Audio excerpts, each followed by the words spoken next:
Okay, you're live. Louis Vuitton sign goes nice. Oh, shit, I forgot to take that down. Gives it a little something different. Good evening.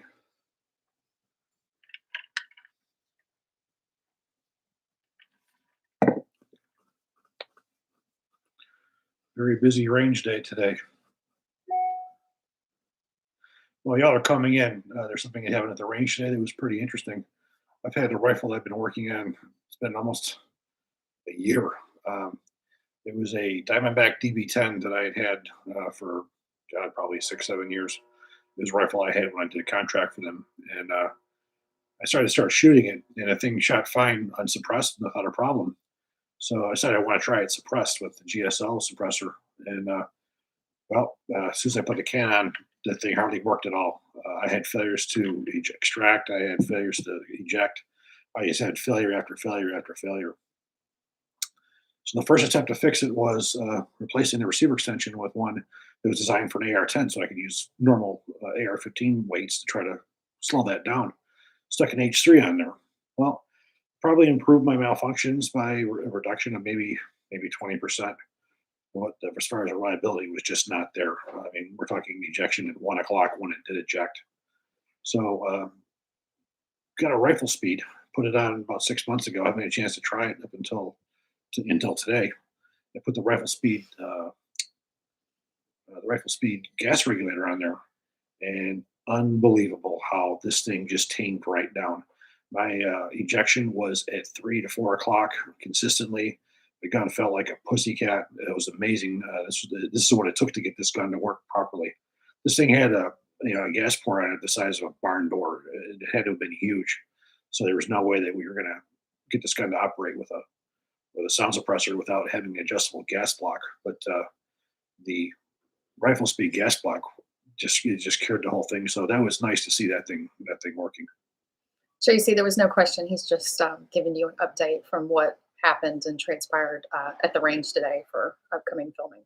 So that was not a submitted question. It's just we had quite a talking. few guns out there today. We had a SIG Spear Light. We had a new DB10 DB Diamondback, one of their higher end rifles.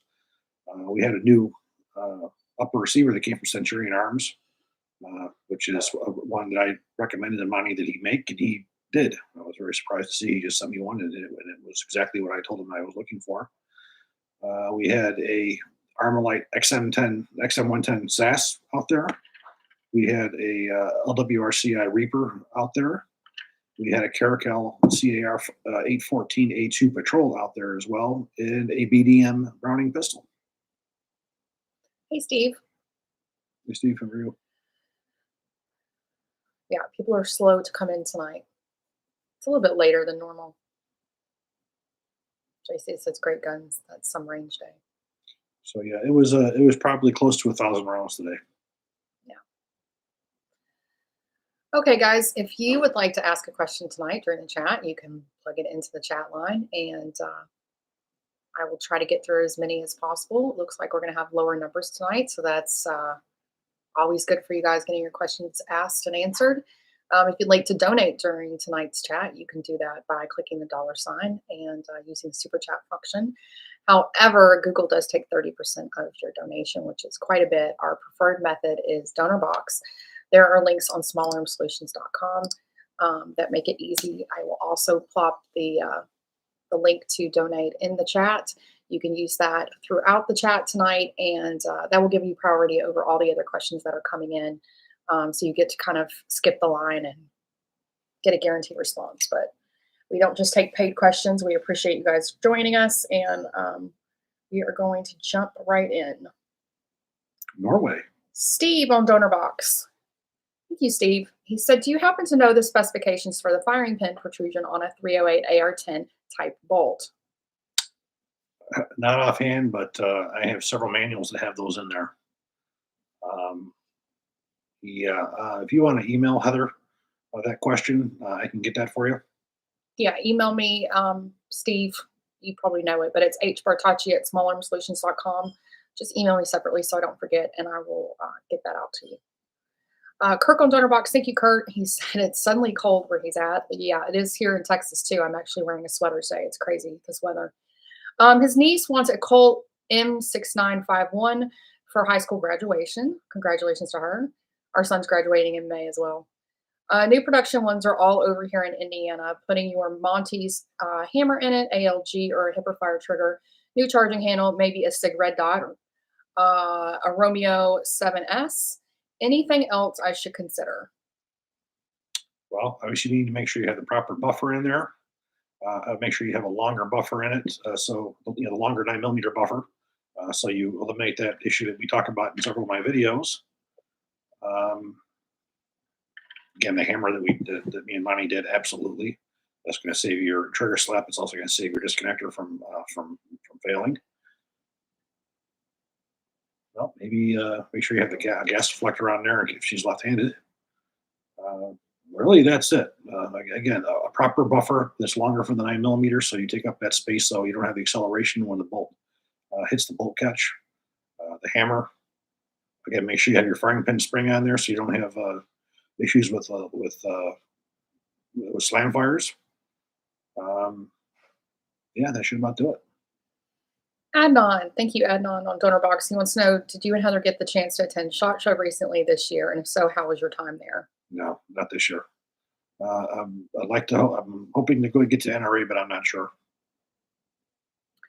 Justin on Donorbox, thank you, Justin. I'm looking to protect my dogs from big game, moose, bear, wolves, coyotes on my property.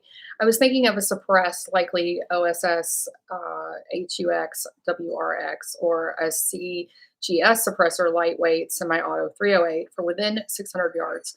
I want to get a POF piston rifle so badly, but the thin bolt face on the bolt carrier group is almost a deal breaker to me. I was going to go with an LWRC Reaper or LMT, but those are heavy as heck. Maybe an LMT with a proof research barrel with a D Wilson job will make it light? Question mark.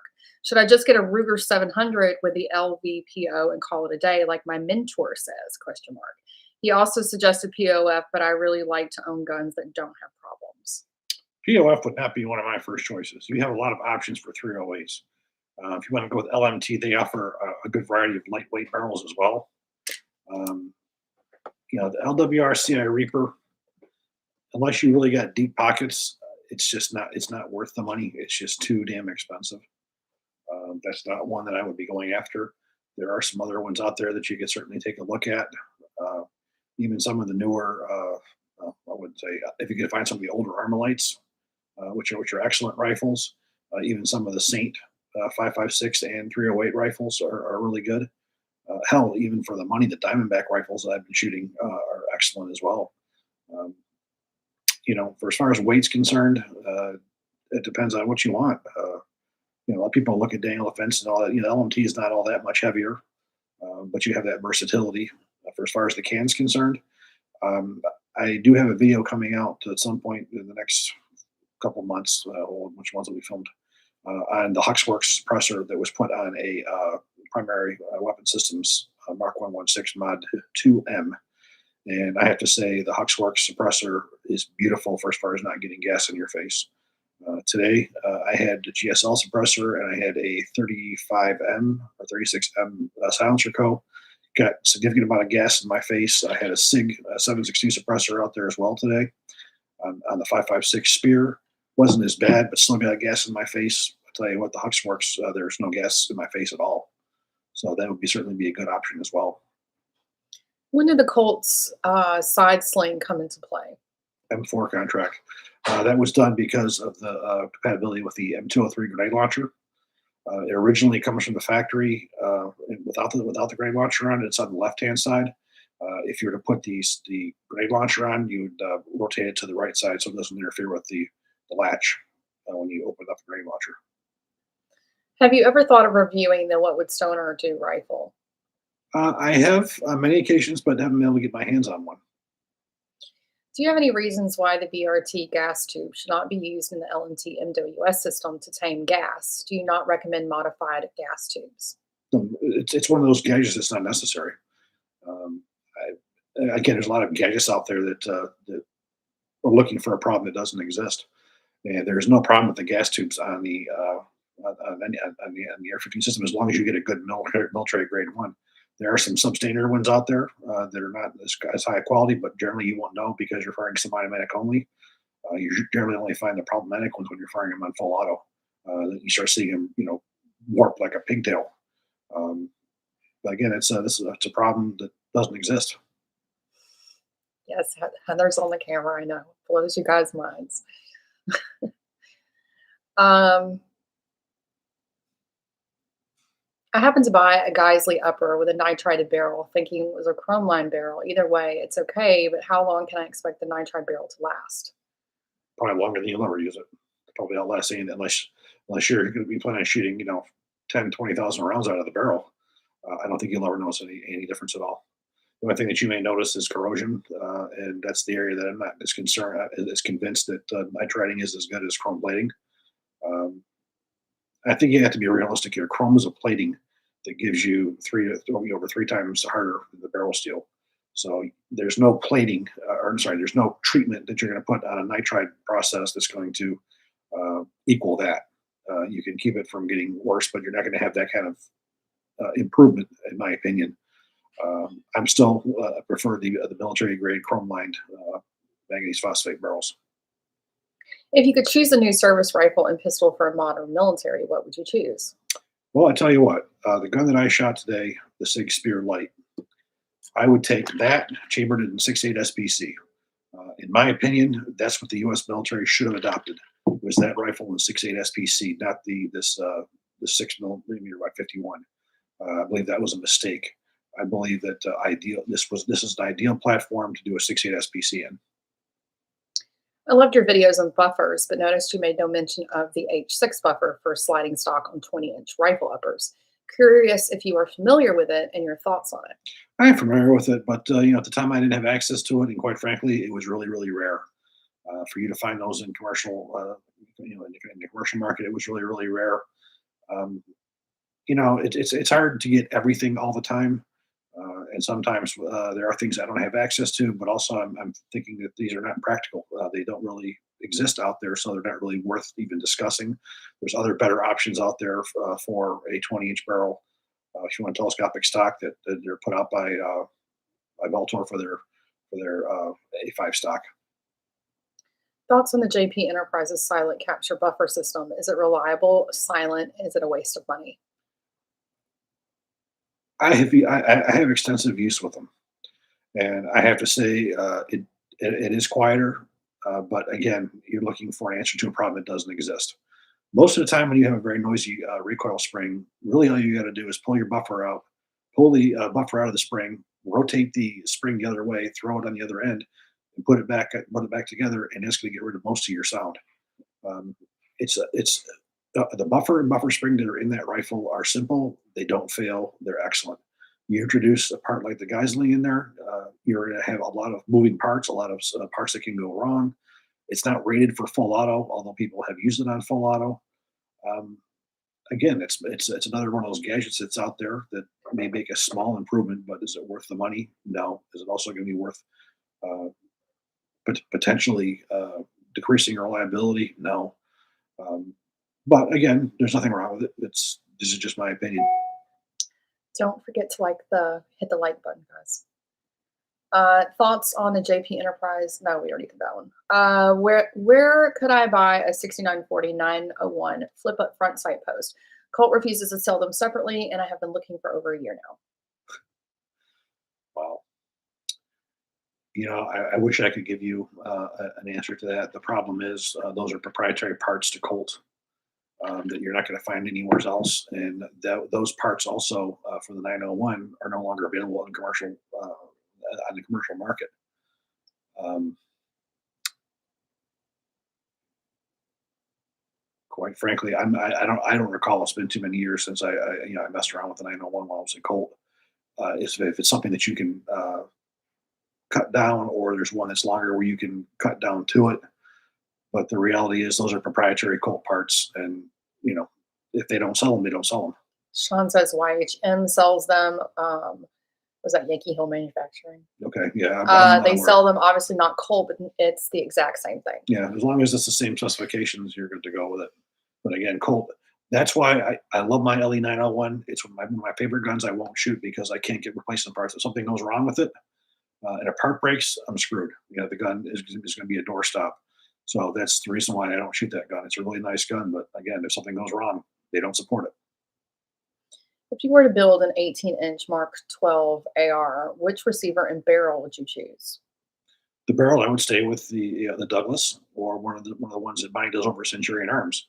The barrels that Mighty makes Century Arms are the same specifications as the Douglas, and they're also set up specifically to optimize the Mark 2.62 the way the Mark 8 or the Mark 12 always was. For as far as the lower receiver is concerned, on mine, I wasn't too concerned with the authenticity of getting an A1 lower. I got an actual Centurion Arms, one of his A2 lowers with an A2 buttstock on it. If you want to be a purist, you can go try to find somebody who makes an A1 style, and you can go find an old stock if you wanted. But for my use, I also have a large frame. The A1 stocks are very short on me. I'm not wearing body armor, so it's not a big deal. So yeah, my Mark 12. I actually teetered with it. I originally had a telescopic stock, an LMT mod stock on there, and then I don't know, the mood just struck, and I switched it back over to a fixed stock. Um, did I do the Mark 12 clone? Yes, just a, Well, no, I think that's a different one. Sometimes they all start to run together, even for me. I would like to build a 7.62 by 39 AR, but I am unsure what parts I should use. I have a video. It's on Black Rifle Arms on one of their 7.62 by 39 rifles. That is exactly how you do it. How I did that rifle. The upper receiver, the parts, the guts of the rifle, the firing pin, all of that. In fact, the one thing that I have added to that recently was to completely eliminate issues with bolt carrier tilt. I put one of the primary weapon systems receiver extensions that extends forward. So when the receiver is closed, the back of the bolt is already in the receiver extension and it doesn't have to jump in. But that particular video will give you exactly what I think in exact configuration because, for as far as I'm concerned, the rifle that I built with that Black Rifle Arms upper with all those components is just as reliable as most AKs. Believe it or not, if you need to stick with the Duramag magazines. Don't mess with anybody else's. Stick with the Duramag magazines that are made right. That rifle will be reliable. In regards to the 6940 front sight, other than the straight gas tube, would it work with a mil spec upper receiver and barrel? Say that again. In regards to the 6940 front sight, other than the straight gas tube, would it work with a mil spec upper receiver barrel? I don't recall. Like I said, I haven't seen the Colt part list in a long time with the part numbers. Um, I don't. I'm sure I still have that information someplace. It just would be a matter of trying to dig it out. But I do believe that those were the same. Uh, I believe those are the same as the F mark because they did sit up higher because it uses a straight gas tube. But yeah, I can't tell you for sure. I'm just trying to remember. AR-10 carry handle upper receivers. Who besides Armalite makes them still? I really want my next retro build to be an AR-10. I don't know anybody who's doing that anymore. Armalite made the nicest ones. Um, I know for a very brief period of time, DPMS did. Um, in fact, Armalite made them for a very brief time as well. Dude, I don't know where you're going to find that. It was just so rare to have that like a battle rifle. Those were always designed as long range rifles, so the flat top was always was optimized for it. It was a very small group of us. I have two of them. I have two AR-10 A2s. Um, one of them was the first model, and one of them was the third model that had the forward assist and had the drilled and pinned front sight base, where the original one did not have a bayonet lug. It was one of those ones that was held down with screws. There was no forward assist on it. No, dude, I don't know where you're going to find it other than Armalite. You better off just going on Gun Broker and trying to find yourself an original AR-10A2. If they're a Western era, they're going to be better guns anyways. Thank you, John. He wants to know if you've ever used dip or chew while in the service. No, that's gross. Every Southern man is shaking. Yeah, no, I I think never that's more of like a Southern thing. I feel like the men in Texas are way more into that than I haven't really seen it very much in my time living in the Midwest and up north. But Yeah, growing up, like, yeah, everybody. my time in the when I actually served in the U.S. military a long time ago, um, they were still discouraging smoking at that time. Working as a defense contractor, militaries all over the world, it was cigarettes. It wasn't. You never really saw. Of course, Middle East it was hookah. Um, you know, I'm sure there was guys that did it, but the people who I worked with, it was mostly cigarettes. In the Middle East, there were people were smoking hookah.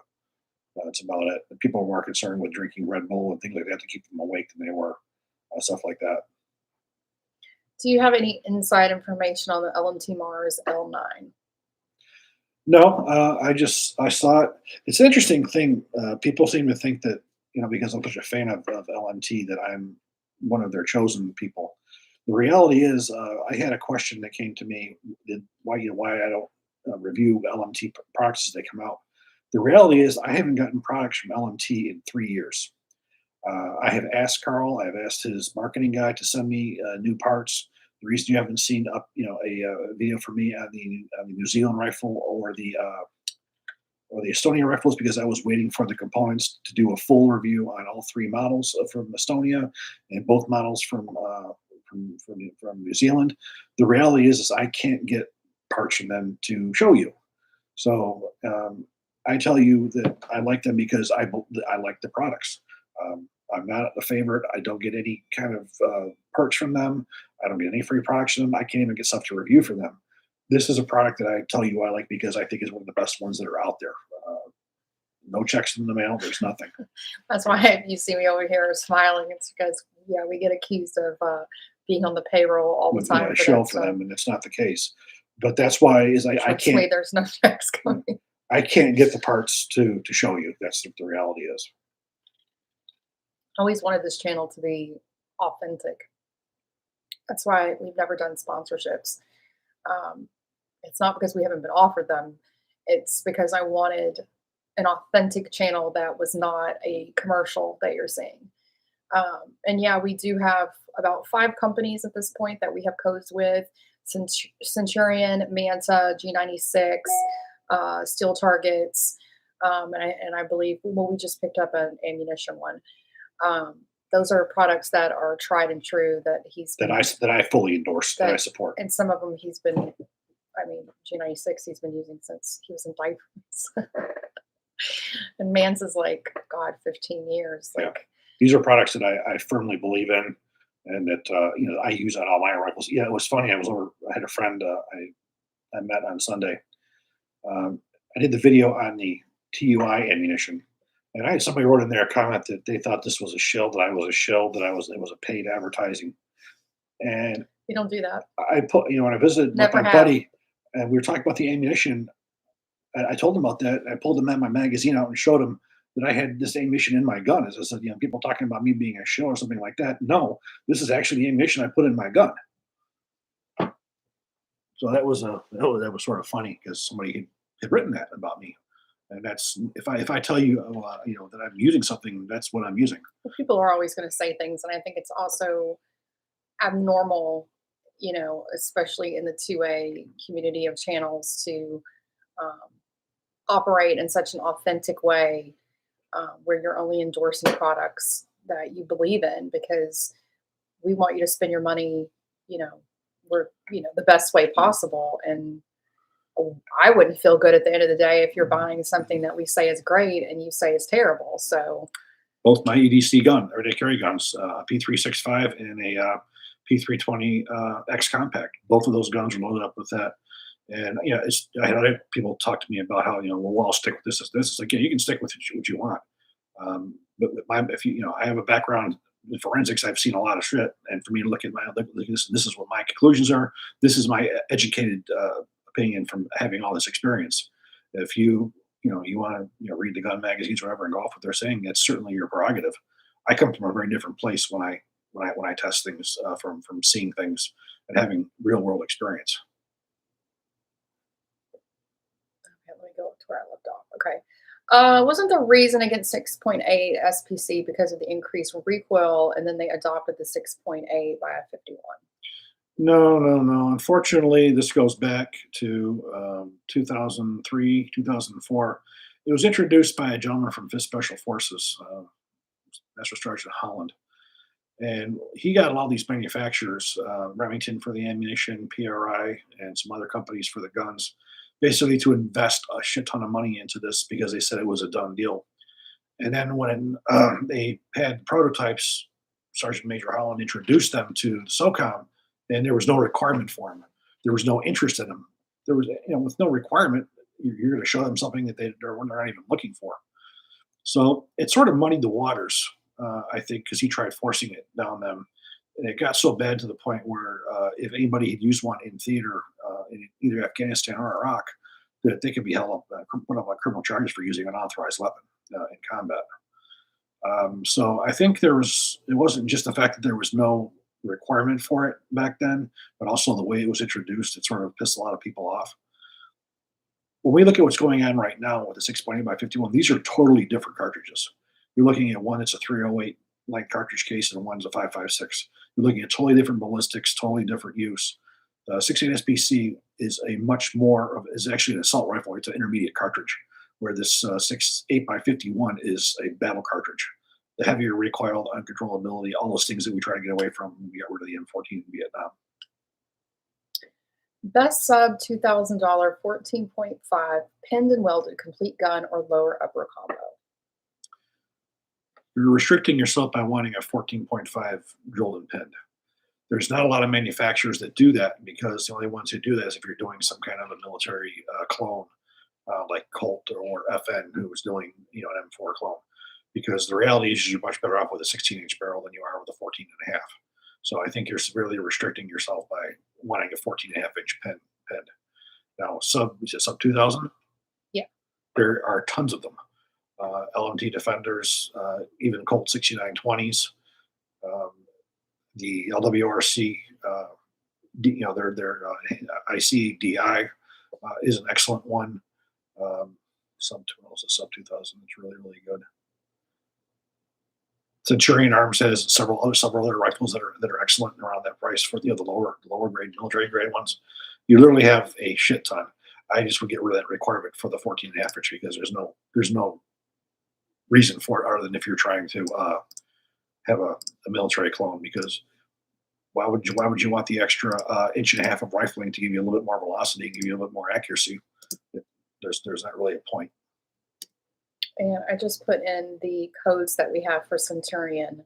It's 3% off complete rifles, 5% off uppers and lowers, and 10% off everything else on their site using those 3 separate codes. So let me answer in case you go the Centurion route. Let me answer another question that keeps coming up about Centurion Arms. People are complaining that every time they go to order, he has nothing in stock. Yeah, they were saying that last time. Is a big reality here that Monty is a smaller shop. So when it comes to being in line to get products, get materials and stuff from other companies, he's lower down on the list than somebody like SIG or somebody who's a major contractor. When he gets those parts in, they go up immediately and they're gone. Yeah. So his ability to stock, like a lot of you guys would want, is just not there because he is a smaller shop. He does his work and his machining in the house. He doesn't have the mass production that you would think these other ones. That's why his stuff is so good, because he's not mass producing it. The stuff's everything that comes out of that place is something that he would carry into combat himself. So just keep trying and just keep checking because they're constantly updating it, and they can't help it if they're selling out and stuff quickly like that. But the people that have been able to get lucky enough to get their hands on those products are extremely happy with the quality of them. So I would say just keep trying. As good as that stuff is, that's why it's so hard to come by, because as soon as it comes in, it's gone. So you really have to keep an eye on. You have to really keep an eye on that website. Thank you, Malcolm. Hi, Chris and Heather. I wanted to follow up on LMT. They are sending me a new 9.25-inch monolithic upper after I bent it during muzzle brake install. Extremely generous and amazing customer service. Muzzle brake install. Wow. I'm trying to think. You must have really been over torquing to do that, dude. Their customer service is very good. I've seen stuff that when I was over there a couple times that came in for warranty that they brought to Carl. And Carl was just shaking his head, and because they asked him, this was clearly done by misuse, should we replace it? And I've seen Carl roll his eyes and just say yes. So that was quite a few years ago. But yeah, they do. Sean says Centurion has HF barrels in stock, and that's all that matters. Yeah, and so you with the SAS 10 code on that, you can get 10% off that barrel. So there's an in stock item, guys, at least one. Um, You're going to be seeing a video on his today, and then again today. I did a video on this. I had a custom rifle that was made for by him that I wanted to have for testing accessories and such. Well, we had a discussion about what I thought would be an ideal barrel, and I told him what I thought. And next thing I know, he sent me one. So we're going to be talking about that new upper receiver in a video coming up. have you heard about Knight's Armament Mark 12 Mod 1 rail being discontinued? Yeah. For a long time, those were only made once a year for the cloners, and I understood quite some time ago that they completely discontinued it because, quite frankly, it was a obsolete part compared to what they're doing now. The only purpose for it was just for people who wanted to do clones, and Knights really couldn't justify for the small numbers to tool up for it. So, any of you guys find those rails now? Those are like gold. Are Aero Precision Gen 2 lowers compatible with Daniel Defense M4 uppers? Yes. Did the military use C7 uppers on the M16A1E1 or only on carbines? Say that again. Did the military use C7 uppers on the M16A1E1 or only on carbines? The M16A1E1, if I recall, was an A2 upper. Now you have to understand that those receivers that you're talking about, that those were all commercial off the shelf. There was never a military specification for those. So there was a time period where there was a transition from the NATO adoption of the 5.56 NATO with the 62 grain, where they had a transition where they had A1 rifles that they went to the A2 type, which meant they had the new barrels, but they kept the rear sights. And those did have a lot of them were C7 type receivers. And then once 1985 came and there was the adoption of the M16A2, then you saw everything go over to A2 sites. So there were commercial off the shelf. Um, they were marked M16A2s that did have the receiver that you're referring to with the A1 with the with the shell deflector, but you would also see them without the shell deflector. Again, Colt made both. When those new barrels came out for the M855 cartridge, the new profile barrels, you did see them with both. The earliest ones had A1 uppers. Then when they got rid of those, and then they went to production of the C7 type uppers that you're referring to, and then eventually those went by the way the dodo bird, and they went to the A2s. And of course, then flat top came, and then everything was obsolete. Have you ever seen a mismarked receiver picked up an LE6920 with a 9mm receiver overmarked 5.56? I have seen some mismarked ones, not like that. I had seen 6920s that had U.S. government markings on them. There was a gentleman who used to be at Colt who, anytime one of those would be found, used to be put in a pile. This guy would take them and they'd be worth a hell lot of money because they were mismatched.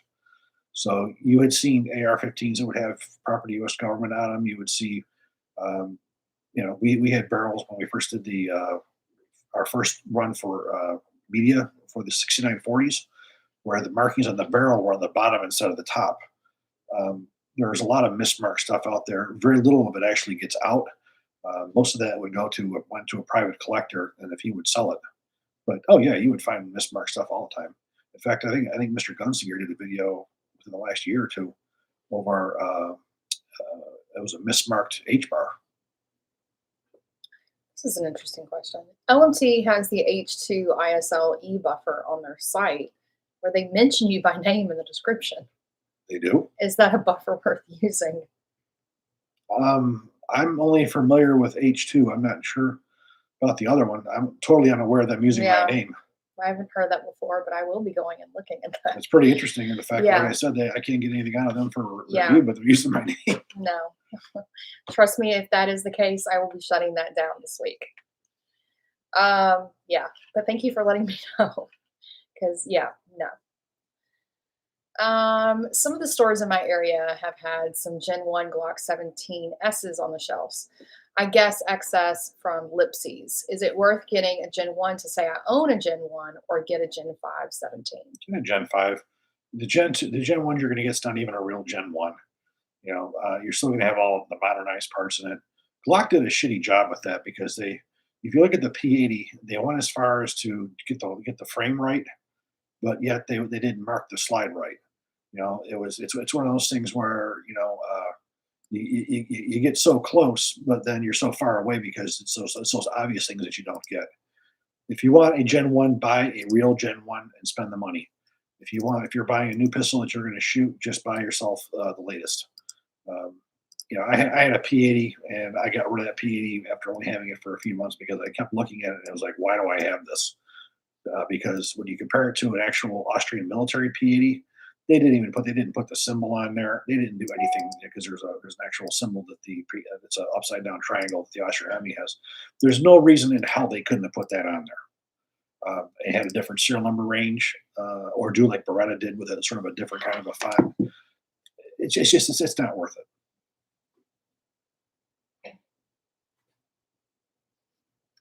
John on Letterboxd. Thank you, John. We already did this one. Have you heard about Knights discontinuing the SR-15 and switching over? Wait, what was it? Or No, is this is this? the one. Oh, this is a different one. Okay. So I guess they're discontinuing something else. Have you heard about Knights discontinuing the SR-15 and switching over to the KS1? That is a new one on me. I have to be honest with you. I don't follow Knights nearly as much because, for the most part, I view them as more of a boutique rifle because of the cost and also because of how proprietary they are. They're out of most people's reach, but I'm not sure on that one. I'd have to look into that. I don't follow Knights as much. Malcolm on Letterboxd. Thank you, Matthew. Malcolm, he said, making up a little bit for what YouTube takes from me. Thank you. I appreciate that. Okay. Let me go back up here. See if I can find where I left. What do you think of the value of a PSA premium 16-inch carbine with an FN CHF barrel for only 750 to 800 bucks?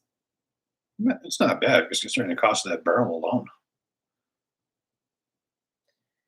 Is 160 grain TSX ammo from a 12-inch 6.8 okay for CQB? You never answered my email. I don't recall that email. I'm sorry, uh, but yeah, absolutely. If you figure that the whole line of ammo for 68 SPC is designed for intermediate range and whatnot, the best cartridge that's out there is these monocore bullets that are solid copper that that they have the black tips on them or they're hollow points that are solid. They have excellent penetration and they have incredible internal performance. Most of the cartridges that are available in 60 SPC are very, very effective cartridges. If I increase the weight of my barrel, I was told I would have to increase my buffer weight to H2 or greater. Is this true or misleading? Technically, it's true. If you go to a heavy barrel, you're going to have bulk carrier bounce. Many rifles, have that and don't even know it. You don't really notice it unless you're on full auto. That's when you'll notice the problem with it.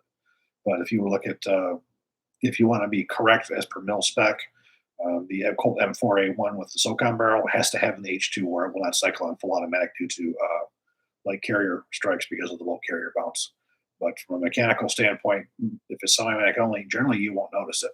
But that is true. You will have carrier bounce on that if you don't change out the buffer. Do you have any opinion yet on the performance of 6mm ARC cartridge in the AR platform, especially about the availability of the ammo? Well, I haven't done a lot with it because the ammunition availability concern. I've only had opportunity to shoot really at once, and that was one of the viewers here sent me a barrel, and I put it in my Wyndham Weaponry MCX or MWS, which basically just meant I could just put a regular barrel into the thing with a gas port or with a gas tube on it, and it would work. Um, Even with that rifle, it was sub MOA at 100 yards. That's as far as I got to go out with it. I've never had the opportunity to take it out and see, what's the great things about it. That was one of the cartridges when I did the interview with Carl Lewis. He talked about Carl was very careful of when he after the what was it, the 20 That was wow, my brain not working. There was a cartridge that came out that was a very high, super high velocity cartridge that came out, and he jumped in and made the barrel, and it was a complete flop. And he promised he was not going to do that again. He was going to any new cartridge that he was going to do, it was going to be proven before he comes out with it. And he was talking about making an MRP barrel in 6 millimeter arc, so he thinks extremely highly of it. So that coming from him, I put a lot of weight in what he says, but I have not had the opportunity again, really because of ammunition, to do a lot with it.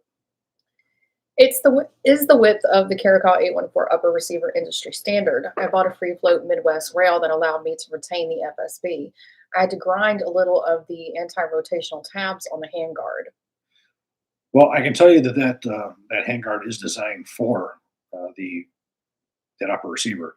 Now, if you look at their MO, you use a regular barrel nut, it's just fine. Now, for as far as adding something else to it, I'm not sure, but I just had out today both the Caracal 814 Mo and the Patrol. One had the Mo handguard with a standard mil spec barrel nut and spring weld, and the other one had the Caracal handguard. Quite frankly, I don't know why you would want to get rid of that handguard that comes with it. There's That's an excellent handguard. It's free float. It interlocks. It's not going to rotate. I don't know why you really would want to change that to begin with. But I wouldn't expect that you would have too much of a problem with it. But those upper receivers also are ones that they generally heat up to get those barrels in there, a very tight fit. They're not they don't just drop in like most military grade barrels do. The receivers actually are heated up, so these can be slid in.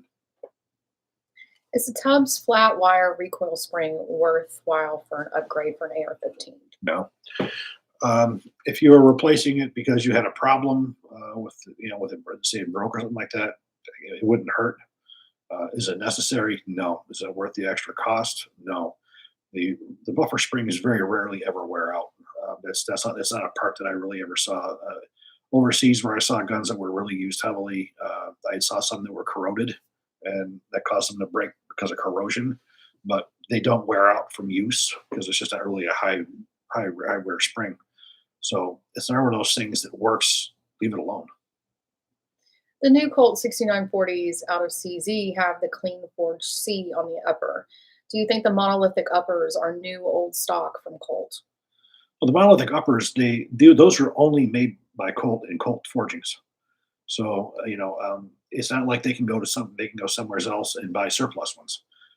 Any of those 6940 upper receivers has to come from a Colt supplier who has the Colt mold to do those forgings. So and that's the way those forgings are. So you're not going to get any non-Colt, 6940 uppers. Now, do they manufacture them in house? More than likely not. But it is their forging dies because that is totally proprietary to them. And then, of course, it has to be machined. It can be machined by them or by somebody else. But yeah, that is a Colt part. That's it. Who makes the closest to mil spec AR rifles today? Is it still Colt? Yeah, because again, whether you get one of those or not is a whole different ballgame. If you get upper receivers that say 13629, you get bolt carriers that say 13629 or C, or bolts that say 13629 or C. Those are the ones that are actually military contract, where they can use those parts for a military product runs. The ones you see that are missing those numbers are purely commercial parts that have not gone through that testing. So they're just as good as anybody else's parts. If you were looking for a military grade Colt to this day, it's going to be hit or miss whether it's going to be those military grade parts or not. But that's how you tell. If it says 13629 on the upper receiver and you see M4 written on the front of above the gas tube, that is a military contract upper receiver because that's the way that it has to be marked. If you get one that there's no factory code, that is not acceptable for military. They couldn't use that upper receiver as a military contract part because it doesn't have the number on it. But, it's the same with the bolts and the bolt carriers. If you don't see a 13629 or a C on the carrier, it's not suitable for U.S. military use. Bolts, if they're not marked MPC or 13629 MPC or whatever, those are not suitable for U.S. government use. DS Arms SA-58 or Springfield M1A? DS Arms. Heartbeat.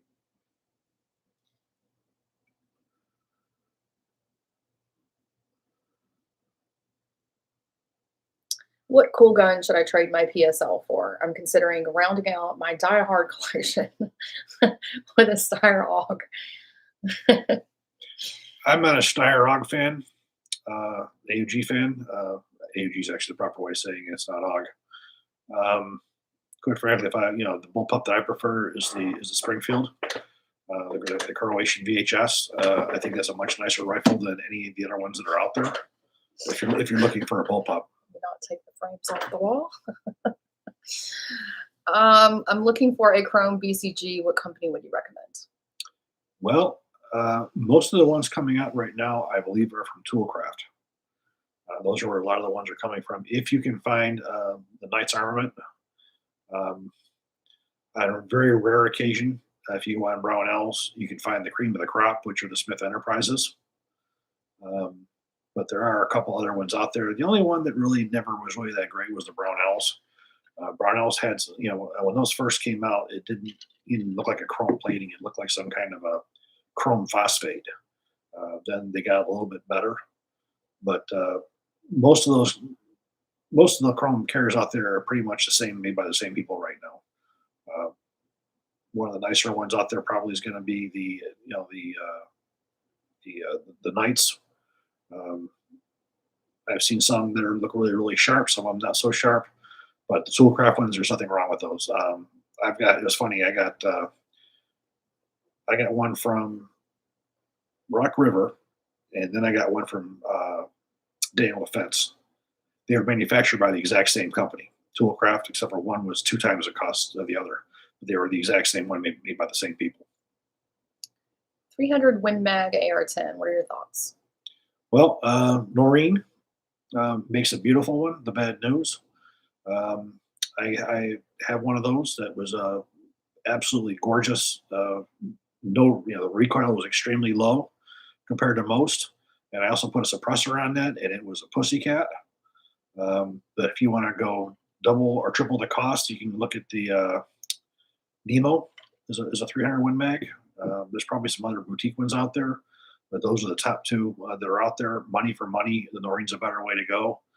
Um, the Maureen's not nearly as bells and whistles as fancy as the Nemo, but it's still an excellent rifle and it's accurate as hell. Do you think Colt will bring back the 901? I don't know. These people here, the guns that people want are the ones they discontinue. The ones that nobody wants, they keep bringing back. It just seems like the only shit they're bringing back are revolvers and 1911s. Um, there's a lot of the ARs out there that could make them a shit ton of money. They won't put out. With the Vickers guide coming out, the volume two that I co-authored, people are going to see the Colt individual carbine and how beautiful of a rifle that was, and they're going to ask why the hell didn't you bring this thing out, because it would have sold like crazy. It's the same thing with the CK901, another beautiful rifle that they could have made a shit ton of money on. The LE901, if they would have dropped the price significantly to make it more competitive with some of the other ones that were out there, that gun would have gone a lot better too. Um, Colt just rectified a problem that they've had for many, many years. For many, many years, they had a dealer direct program, which basically shut down 80% of the FFLs in the US from being able to carry Colt products. They have now gotten rid of that, and now they're going through regular distribution again. So any gun shop now is going to be able to get a hold of Colt products now. So that's going to probably drive prices down a little bit, because you're not going to have just these certain dealers who can get them. They can upcharge you because there's only certain dealers that can sell them. What are your thoughts on the new Colt CR6920 SOCOM? It's not any different from the original one. Misha did a video on that. They're the same parts. Everything is pretty much the same. Um, Again, it's getting those military grade parts is what people really really want. Sean, you're right. 224 Valkyrie. That was the one we were talking about with LMT. The ones that Misha had were actual military grade parts. They were 13629 marked, all of them. So the gun that he had, that was made from overrun M4A1 parts. They were probably went to the U.S. government allies. But I'm sure there's also ones out there that are going to be made of those commercial parts. So it's a luck of the draw of what you're going to get. Is the PSA KS-47 a good rifle? I'd like one. Oh yeah, I have two videos. I have one when it first came out, and then I have one which was a second look where I did over 6,000 rounds. That is an excellent rifle. I would highly recommend you go look at those. For that cost, that was more reliable and more accurate than any of the ones that were more expensive. I was shocked when I compared it to the other major ARs that take 7.62 by 39 AK magazines. Referring to car 814 Mo wanting a free float rail while retaining FSB, will Centurion FSB handguard free float work?